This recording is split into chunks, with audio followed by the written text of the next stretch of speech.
Здравствуйте! На канале Ингушетия новости 24 и в начале главные темы выпуска.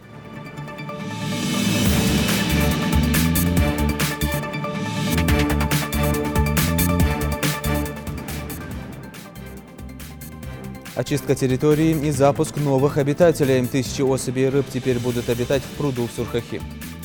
Более 150 спортсменов участвовали в открытом турнире по вольной борьбе на призы фонда «Планета». Подробности в выпуске. В чем секрет успеха лучника? Мастер-класс по стрельбе из лука от призера Кавказских игр Айны Ильяновой получили учащиеся 5-й школы Назрани.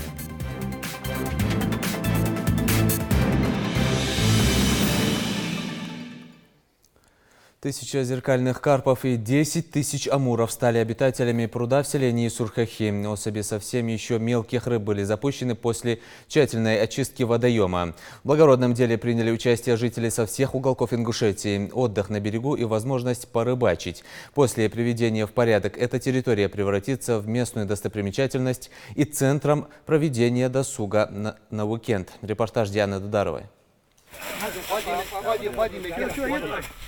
Бодро и увлеченно взялись активисты за проведение в порядок прилежащей территории пруда. Погода в октябрьский день выдалась весьма теплая и солнечная. Трудятся здесь не только жители села, но и представители других поселений республики. Их объединили два повода – уборка территории и запуск в пруд новых обитателей.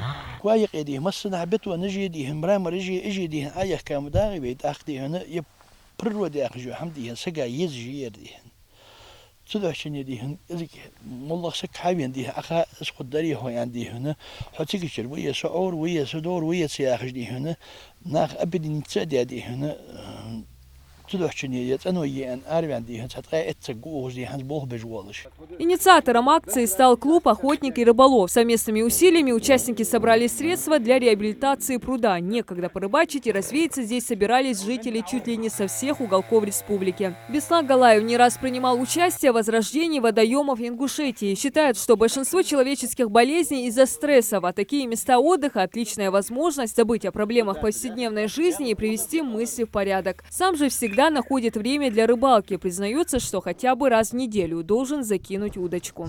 Рыбалка, как любитель, как профессионал, да, выходи, танцметочки, чарлас, акэшти, язык парад дол, да, малюю проблемы есть лу. Анс клюнет деддихо, анс деддихо, яндихна, чуадихна. Приятно, В стороне от уборки не осталась и местная администрация. Помощь неравнодушных жителей в реабилитации пруда для них оказалась хорошей подмогой. Больше 15 лет водоемы находились в не лучшем состоянии. Местные жители не раз обращались с просьбой привести его в порядок. Постоянно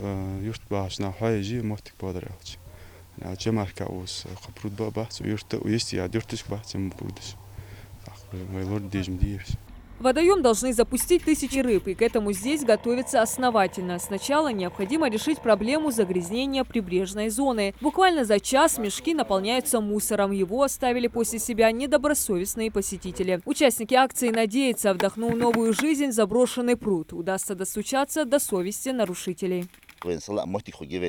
Просто главный вопрос больной малайри. Вы порядок хаячил тях, тахан вы мотик хантуячил тях. Это очень холмчи де хамдани сидит, и порядок следи холмчи де там примерно. Так, хавал сэг цхан де хрда садян чого де хана. И хавеч де хан, ус шарлат де хан. Хос аха хани мотик кеча ауатич. Хадяла пемода де, хос даху мотик лоди просто де хана. Хос хугелыш. Кванут эвеш сон чам хуболыш. Тахан де хан, да хамдуат дерден сэгмеш лелоз де хан. Хау ик бах барыж ба, сиги барыж ба де хан.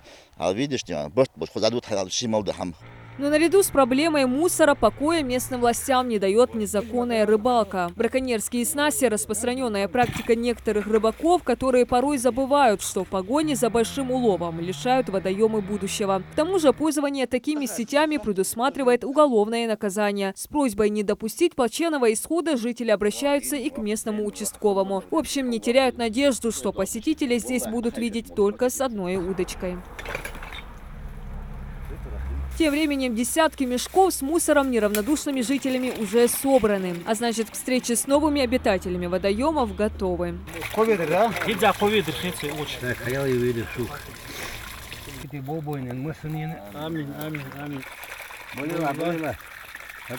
Теперь можно готовить экипировку для рыбалки. 1000 зеркальных карпов и 10 тысяч амуров обрели новый дом. Выбор на них пал не случайно. Представляют пользу для водоема, так как поедают нитевидные водоросли. А уже через неделю сюда запустят еще и более 10 тысяч толстолобиков. Общими усилиями неравнодушных жителей республики условия для отдыха созданы. Остается только надеяться на сознательность некоторых посетителей и бережное отношение к окружающей среде. Диана Дударова, Адам Далаков. Новости 24. Власти Ингушетии планируют в ближайшее время начать закупку поголовья овец из Дагестана, а также нетелей в Липецкой области. Такая договоренность между регионами была достигнута во время Всероссийской агропромышленной выставки «Золотая осень-2019» в Москве. Сейчас обсуждаются условия поставок и временные рамки. Отмечу, что нетели из Липецкой области будут поставляться в единственный в Ингушетии мясомолочный комплекс «Сагапшинский». Порядка 150 спортсменов приняли участие в открытом турнире по вольной борьбе на призы фонда «Планета». Это спортсмены из разных субъектов СКФО. Соревнования проходили в Назране. Ингушские борцы показали отличные результаты как в технике, так и в физической подготовке. Особо отличились борцы спортклуба «Чингис». Слово Харуну Аздоеву. Соревнования по вольной борьбе в нашей республике проводятся с завидной частотой и регулярностью. На этот раз спортивной ареной для проведения открытого республиканского турнира стала школа номер 13 города Назрань. Турнир под патронатом фонда «Планета» проводится в Ингушетии уже во второй раз, что свидетельствует о том, что он занял свое место в республиканском спортивном календаре. В состязаниях принимают участие более 150 спортсменов, среди которых и представители соседних регионов. Одна из самых многочисленных команд представлена борцовским клубом «Чингис». Его воспитанник Акармат Шакриев показывает отличную технику и несгибаемую волю к победе, поочередно обойдя 3 соперников, обеспечив тем самым себе место в финале турнира. Я отборолся сейчас с нормальным борцом. Я его побеждал много раз на том году и этом году. Он меня тоже выигрывал. На последние времена я начал с ним на равне бороться. В этом соревновании я хочу занять первое место, а сейчас я в финале. Я очень готовился к этому, но результатов. Воплотить идею проведения открытого республиканского турнира стало возможным благодаря слаженной совместной работе организаторов и представителей региональной власти. Наблюдатели от Федерации спортивной борьбы России отметили класс высокой подготовки юниоров. По борьбе ребят, по ним видно, что с ними работают, причем это системная работа, поскольку вы видите массу приемов, соответственно, тактических ходов. То есть ребята достаточно грамотны, а самое главное, что у вас есть специалисты, кто может преподать и уроки борьбы, и секционную работу. Следует сказать, что как раз таки Ингушетия, та республика, тот регион, где борьба вообще является традиционным видом спорта. Соревнования посетил олимпийский чемпион по тяжелой атлетике Исраил Арсамаков, который сам когда-то начинал свой спортивный путь с ковра вольной борьбы. Этот турнир – дополнительное подспорье для привлечения подрастающего поколения к активному занятию спортом. Победителями стали не самые сильные и быстрые, а те, кто хотел этого больше других. Юные атлеты из клуба «Кушт» в весовых категориях 38 и 41 килограмм не подвели своего тренера и одержали яркие победы. Я победил с помощью Всевышнего Аллаха, но тренер мне помогал, поддерживал. Он рассказывал, какие приемы надо делать. Вот поэтому я выиграл. Недавно я был в городе Сочи, Адро, и там занял бронзовые награды, бронзовую медаль. Молодые борцы соревновались не только за призы турнира, но и за право войти в состав сборной республики и заявить о себе на первенствах страны. Именно такие состязания становятся кузницей юных спортсменов, чьи имена затем звучат на мировом и олимпийском уровне. Харун Аздоев, Адам Далаков, Новости 24. Операция «Нелегал-2019» продолжается. На этот раз сотрудники МВД задержали нарушителей в сельском поселении Далаково. 36-летние и 18-летние иностранные граждане были оштрафованы. Также они приняли обязательство покинуть территорию России в ближайшее время. Уже в Насыркорте полицейские задержали 15 граждан одной из среднеазиатских республик. В отношении каждого из них составлены административные материалы и протоколы. Этим оружием должен владеть каждый мужчина, и обучение теории лучше всего подкрепить практическим уроком, не в спорте тоже. Мастер-класс по стрельбе из лука от призера Кавказских игр Айны Ильяновой получили учащиеся 5-й школы Назрани. Мероприятие организовано Региональной федерацией стрельбы из лука. С какими тонкостями пользования луком и стрелой поделилась спортсменка, расскажет наш корреспондент. Стрела, вы натягиваете черную. Постарайтесь ровно стоять. Задерживаем дыхание, чтобы уздатух чхана, вы мехтада дать. А дыхание задержахты, ахтада туху пишем. Айна Ильянова по прозвищу Амазонка имеет остро-орлиный взгляд. Может попасть в мишень с расстояния 75 метров. Еще в 2011 году, не имея опыта и техники стрельбы, она выступила на открытой игре по стрельбе из лука. За считанные минуты, сориентировавшись в ситуации, она заняла первое место, удивив такой меткой стрельбой. Так и начался ее путь к почетному титулу Амазонки. Ну, я начинала так, как хобби начиналось, а потом с каждым годом все интереснее становилось, и для себя что-то новое узнавать в этом виде спорта, и поэтому начала заниматься. Мне помогает то, что издревле наши бабушки, там, можно сказать, старшее поколение, именно девушки были амазонками, это меня и натягивает на то, чтобы дальше участвовать и стрелять из лука. На Кавказских играх Айне удалось занять второе место. Правила игры были просты. Каждый участник отбирался в меткости стрельбы на расстоянии с 20 метров. И с каждым этапом это расстояние увеличивалось. Ей же удалось дойти до отметки 75 метров. На этом расстоянии увидеть мишень крайне сложно. Диаметр в 50 сантиметров становится маленькой точкой. Ребята были восхищены мастерством Айны. Многие даже проявили желание записаться в клуб. Мне очень понравилась стрельба из лука. Я думаю, что в дальнейшем я куплю себе лук и начну заниматься этим занятием. Очень много эмоций мне принесло. Мне очень сильно понравилось. Я не думала, что от стрельбы из лука можно получить столько эмоций. Этим увлекательным видом спорта в регионе занимаются не так много людей, но с каждым новым турниром или мастер-классом желающих обучиться стрельбе из лука становится все больше. Организаторы уверены, связано это с искусным владением оружия, которым ингуши славились издревле. Но наши предки не могли и мечтать о подобном луке, имеющий ряд преимуществ по своим характеристикам. Современное метательное оружие при попадании в мишень из поролона пробивает его насквозь. А самое сложное занятие лучников – вынимание стрелы из цели. Если сейчас стрелы вытаскивать очень сложно из специальных изолоновых мишеней, то раньше, в древности, наконечники были совсем другими, и во время битвы, сражений воинам иногда приходилось оставлять стрелу в теле и все-таки ломать ее, и дальше продолжать сражение или бой. Федерация по стрельбе из лука сегодня знакомит людей с традиционным оружием. Они верят в потенциал наших детей и в будущем видят их триумфы на международной арене. И с помощью той финансовой поддержки, оказываемой Росмолодежью, Спортивной федерации по стрельбе из лука, у них есть возможность реализовать свои идеи. Мы, не ожидая для себя, когда мы начинали все это делать, действительно, школьники, здесь был ажиотаж вообще. И каждый очень серьезно относился к этому оружию, можно так сказать. И не раз показывал хорошие результаты на региональных играх, которые мы устраивали у себя. Зарабатывали первые места. У организаторов уже готов целый план для развития стрельбы из лука в Ингушетии. Новобранцев набирают почти каждый день. Есть также среди них и талантливые, которые в будущем планируют посетить Кавказские игры и дальше будут представлять республику на всероссийских и международных турнирах. Зелимхан Калоев, Адам Гулоев, Марбек Миржоев. Новости 24.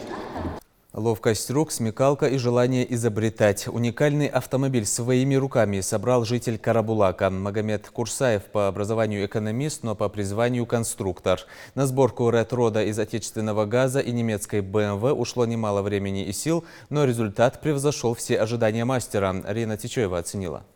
Автомобиль своей мечты Магомед Курсаев создавал 2 года. Кроме двигателя, весь материал использовал отечественный. Особое внимание инструктор уделил деталям. Вот такая решетка радиатора – это полностью ручная работа, плетение из ивы. Помимо прочего, вместо фар вот такие камеры видеонаблюдения. Получился в итоге настоящий ретрод. А все началось вот с этих фотографий. Увидев их один раз в просторах интернета, у экономиста вдруг проснулись инженерные навыки. В своем воображении Магомед Курсаев видел этот автомобиль именно таким, довольно необычным. Зашитая проволокой железная рана, руль из цепи, уникальная коробка передач и даже карманы для дверей он сам лично шил из кожи. Я понял, что это вот то, что я хочу. Она мне понравилась с первого взгляда. Я просто загорелся этим желанием и думаю, ну все, я вот возьмусь за это и начну делать. И у меня стало получаться очень быстро. Первая деталь, которую приобрели, вы помните? Первая деталь, конечно, это была рама машины, это ее основа. Далее что? Ну, колеса пошли.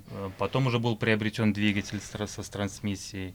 Такие автомобили особую популярность получили в 20 веке. Необычная конструкция, ржавый стиль родом из Америки. У автомобиля достаточно солидная моторная мощность. Он может разгоняться до 180 км в час.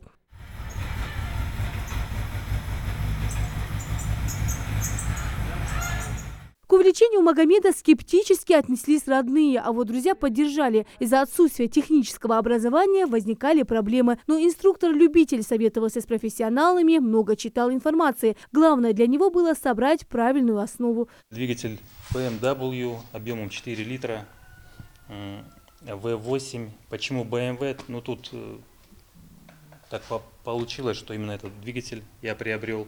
Было неважно, какой двигатель, он мог быть и Мерседесом, и Фордом, но вот двигатель вот этот. Но важно было, что он именно был V8. Это классическая компоновка вот таких машин. Автоматическая трансмиссия идет. По кабине, крыша кабины занижена на 14 сантиметров. Так она смотрится лучше. Вместо багажника установил вот такую деревянную бочку. Она придает изюминку, как отмечает Магомед. Впереди у конструктора большие планы. Мечтает собрать еще несколько машин. Следующие будут ретро-автомобили. Специально для них уже закуплены необходимые запчасти. С таким желанием уже скоро у него появится настоящий автопарк. Лина Сычева, Адам Далаков, Новости 24. Учеба и спорт лишь дополняют пользу друг друга, уверены студенты Назрановского колледжа электроники и социологии. Среди учащихся СУЗа большое количество ребят в свободное от занятий время увлекаются стритлифтингом.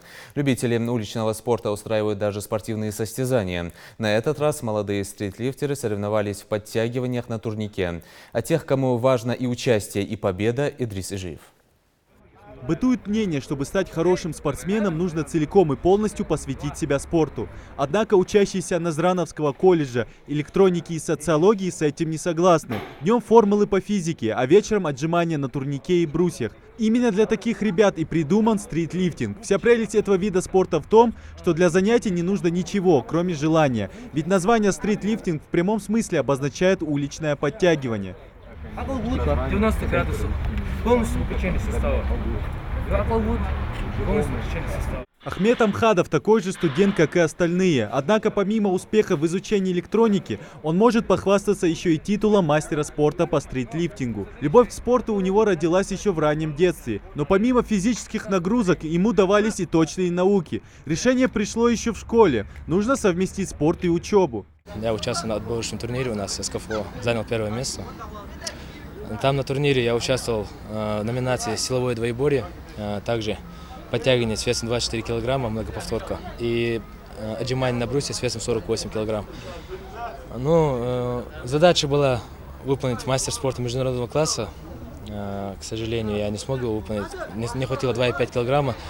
Но это из-за того, что я не смог попасть в свою весовую категорию, и пришлось много веса сбрасывать. Поэтому. Ну а так, я даже побил свой рекорд, сделал силовой двоеборье 182 килограмма, подтягивание 75 килограмм и брусья, естественно, 107 килограмм. Сегодня Ахмед решил собрать учащихся на так называемый турнир по стритлифтингу. 27 человек пришли посостязаться между собой и просто весело провести время. Мастер спорта сегодня в роли судьи. Неудивительно, ведь Ахмед профессионал и титул чемпиона России тому подтверждение. Первое испытание – подтягивание на турнике. Ребята показывают отличную подготовку, с легкостью поднимаясь над перекладиной, минуя отметку 10 за несколько минут. Турники найти легко, они почти во всех дворах, везде можно найти их. И так я их полюбил, начал заниматься. Узнал, что у нас конкурс, и сразу захотел участвовать. Вряд ли побежу, но есть люди, которые лучше меня занимаются на турниках.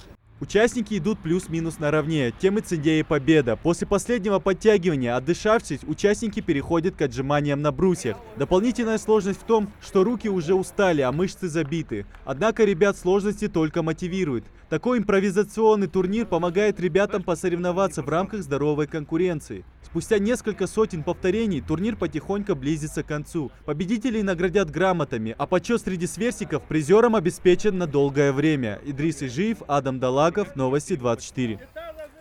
Сегодня отмечается Всемирный день борьбы с остеопорозом. Всемирная организация здравоохранения установила эту дату еще в 1997 году с целью повышения глобальной осведомленности общества о профилактике, диагностике и лечении остеопороза и метаболических заболеваний костей. В этот день во многих странах мира проводятся просветительские и спортивные мероприятия, конгрессы и семинары обучающего характера, а также направленные на обмен опытом по профилактике и лечению остеопороза, которые должны способствовать правильному отношению человека к своему здоровью. На этом наш выпуск завершен. Оставайтесь на канале Ингушетия.